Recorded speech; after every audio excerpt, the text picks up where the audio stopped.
আসসালামু আলাইকুম, কি অবস্থা সবার? This is Infinix hot 20i। Infinix hot 12 সিরিজের পর তারা ডিরেক্টলি 20 সিরিজ মার্কেটে নিয়ে এসেছে এবং সেখানে একের পর এক ফোন তারা লঞ্চ করে যাচ্ছে। Infinix hot 20, hot 20 play, hot 20s and hot 20i মাত্র 11,490 টাকায় এই ফোনটার 464 ভেরিয়েন্ট মার্কেটে এসেছে। অ্যান্ড আপনারা অনেকেই গেমিংয়ের জন্য এই ফোনটা কিনতে চান, অ্যান্ড গেমিংয়ের জন্য 11,500 টাকায় এই ফোনটা ভালো হবে কি মন্দ সেইটাই জানাবো আজকের ভিডিওতে। তো হ্যালো গাইস, কেমন আছেন সবাই? আমি রবিন, আপনারা দেখছেন মোবাইল বাড়ি। তো চলুন শুরু করা যাক। সো ইনফিনিক্সের সুন্দর এই গ্রিন কালার বক্সটা যখন আপনারা ওপেন করবেন তখন শুরুতেই আপনারা ইনফিনিক্স হট 12i পেয়ে যাবেন। তার সাথে কিছু পেপারস ওয়ার্ক আছে, একটা ট্রান্সপারেন্ট কেস আছে, অ্যান্ড তার সাথে পেয়ে যাচ্ছেন আপনারা একটা charger and type B cable. So box content সাইডে রেখে আমরা যদি ইনফিনিক্স হট 12i নিয়ে কথা বলি তাহলে প্রথমেই ডিজাইনের কথা বলতে হয়। খুবই সিম্পল অ্যান্ড মিনিমালিস্টিক ডিজাইন, এইখানে ফুল প্লাস্টিক বিল্ড এখানে দেওয়া হয়েছে। ইনফিনিক্স হট 12i তে আপনারা যেরকম ডিজাইনটা পাচ্ছিলেন একদম অলমোস্ট সেম টু সেম বলা চলে, ক্যামেরায় কোনো বাম্প নেই, সেইটা পার্সোনালি আমার কাছে পছন্দ হয়েছে। অ্যান্ড পিছনে যে প্লাস্টিক লুক দেওয়া হয়েছে সেইখানে তারা কিন্তু একটা গ্লসি লুক দেওয়ার চেষ্টা করেছে, যার কারণে ফিঙ্গারপ্রিন্টও মোটামুটি ক্যাচ করে অ্যান্ড স্কেচ পড়ে যাওয়ারও সম্ভাবনা থেকে যায়। সো কাভারের সাথে ইউজ করাটা আপনাদের জন্য বেটার হবে। এছাড়া ফোনের নিচের দিকে আপনারা স্পিকার গ্রিল পেয়ে যাচ্ছেন, একটা ইউএসবি পোর্ট পেয়ে যাচ্ছেন, একটা মাইক্রোফোন পেয়ে যাচ্ছেন অ্যান্ড একটা হেডফোন জ্যাক। হেডফোন জ্যাক অনেক ইম্পর্টেন্ট। এছাড়া রাইট সাইডে volume rocker and power button রয়েছে। লেফট সাইডে আপনারা একটা কমপ্লিট সিম ট্রে পেয়ে যাচ্ছেন অ্যান্ড টপ সাইড পুরোটা ক্লিন পাচ্ছেন। এছাড়া ডিসপ্লে নিয়ে কথা বললে ডিসপ্লেতে কিন্তু আমি অনেক ইমপ্রেস হয়েছি। আমাকে এই ফোনটা ডিসপ্লেতে ইমপ্রেস করতে পেরেছে বিকজ অফ এখানে 6.6 ইঞ্চির একটি IPS HD প্লাস রেজলিউশনের ডিসপ্লে পাচ্ছেন, যেইটার পিক ব্রাইটনেস ছিল 500 নিটস। সো এটা ইনডোরে আউটডোরে আমাকে অনেক হেল্প করেছে, কোনো প্রকার প্রবলেম আমার হয়নি। ডিরেক্ট সানলাইট ছাড়া এইটার ডিসপ্লে আপনার পছন্দই হবে, কোনো প্রকার প্রবলেম আপনাদের পড়তে হবে না। এছাড়াও বেশ কিছু কন্টেন্ট আমি ওয়াচ করেছি অ্যান্ড যেহেতু স্ক্রিনটা একটু বড় অ্যান্ড ইনফিনিক্সের ফোনগুলো একটু বড়ই হয়, দ্যাটস ওয়াই এগুলো কিন্তু অনেক ভালো লাগছিল অ্যান্ড কন্টেন্ট ওয়াচ করেও আপনারা অনেক মজা পাবেন। কেউ যদি বাচ্চাদের জন্য কিনতে চান, বাসার যারা অনেক ইউটিউব দেখে বা এমন কাউকে দিবেন যারা বেশি কন্টেন্ট ওয়াচ করে, তাদের জন্য এই ফোনটা বেস্ট হবে।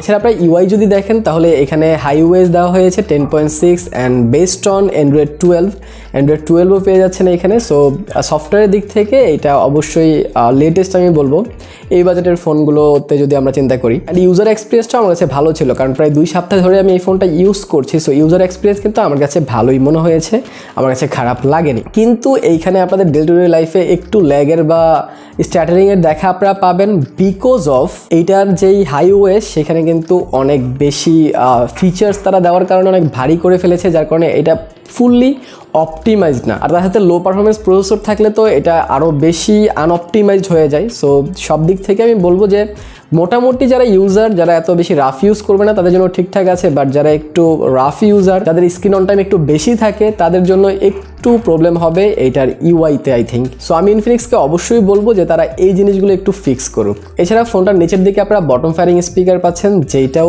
এই বাজেটের মধ্যে বেটার ছিল আমি বলবো। ক্লিয়ার সাউন্ড ছিল, লাউড ছিল। তারপর একটা সাউন্ড ডেমো আমি আপনাদেরকে দিচ্ছি, আপনারা নিজেরা শোনেন অ্যান্ড ডিসাইড করেন যেটার সাউন্ড কোয়ালিটি আপনার কাছে কেমন লেগেছে।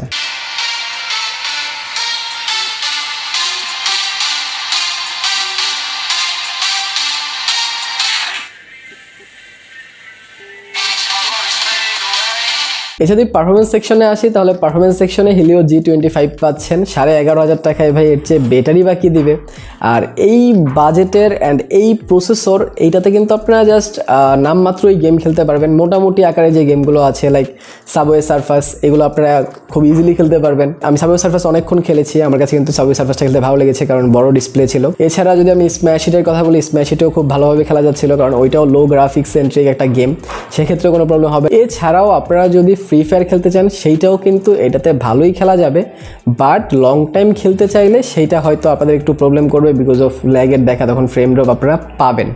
সো এই বাজেটে এইটা গেমিং ফোন আমি বলবো না, বাট নর্মাল গেমিং আপনারা করতে পারবেন। অ্যান্ড যারা শুধু গেমিংয়ের জন্য ফোন নিতে যাচ্ছেন তাদের এই বাজেটে এইটা নেওয়ার রিকমেন্ড আমি করবো না, আপনারা অন্য ফোন দেখতে পারেন। সো ওভারঅল ভালো একটা ফোন গিফট করার জন্য আমরা যেভাবে ইনফিনিক্সকে ধন্যবাদ দিতে পারি সেভাবেই আমরা ধন্যবাদ দিতে চাই গাজীপুর চৌরাস্তার শাপলা ম্যানশনের মোবাইল হাট শোরুমটিকে, যারা আজকের এই ফোনটা আমাদের কাছে পাঠিয়েছে। ইনফিনিক্স ছাড়াও রিয়েলমি, অপ্পো, ভিভো, শাওমি সব ধরনের ফোনই তাদের কাছে পেয়ে যাবেন, অফিসিয়াল অ্যান্ড আনঅফিসিয়াল। ডিসক্রিপশনে আমি লিঙ্ক দিয়ে দিচ্ছি, নাম্বার দিয়ে দিচ্ছি, সেখানে কল দিয়ে অবশ্যই জেনে নিতে পারেন যেটা আপনাদের লাগবে বা যে ইনফরমেশন আপনাদের লাগবে। সো এবার আসা ক্যামেরা সেকশনে। ক্যামেরা সেকশনে এখানে পেছনে আপনারা 3টা ক্যামেরা পাচ্ছেন, যার প্রথমটা 13 মেগাপিক্সেল f1.8 অ্যাপারচারের, বাকি দুইটা হচ্ছে 2 মেগাপিক্সেল, একটা ডেপথ আর একটা এআই লেন্স। মেন ক্যামেরা দিয়ে ভালো ছবি আসছিল। আমি ইনডোরে আউটডোরে বেশ কিছু ছবি ক্যাপচার করেছি। আমি ইনডোরে লাইটিং কন্ডিশনে বেশ কিছু ছবি তুলেছি, সেগুলো আমি আপনাদেরকে দেখাচ্ছি এন্ড আমি জুম করেও দেখাচ্ছি। ডিটেইলস আপনারা দেখতে পারেন, ক্লিয়ারিটি আপনারা দেখতে পারেন। ইনডোরে যেটা মোটামুটি ভালোই ছিল আমি বলবো, যদিও আমার স্টুডিও লাইটিং সেটআপ ছিল, যার কারণে এটা একটু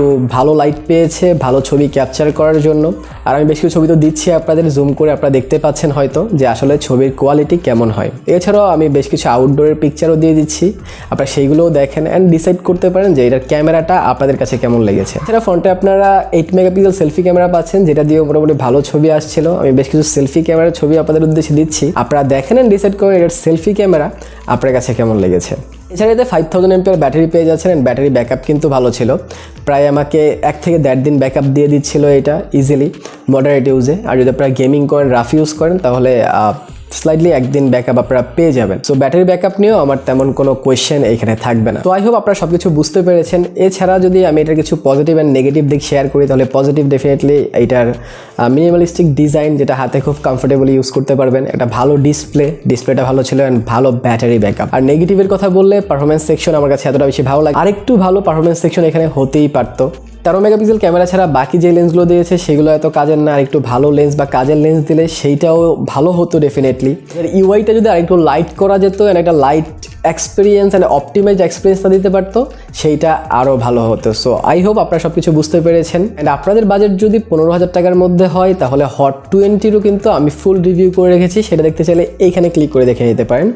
ভালো থাকেন, সুস্থ থাকেন। ভিডিও ভালো লাগে লাইক কমেন্ট শেয়ার সাবস্ক্রাইব করে দিন। দেখা হবে পরে ভিডিওতে। টিল দেন আল্লাহ হাফেজ।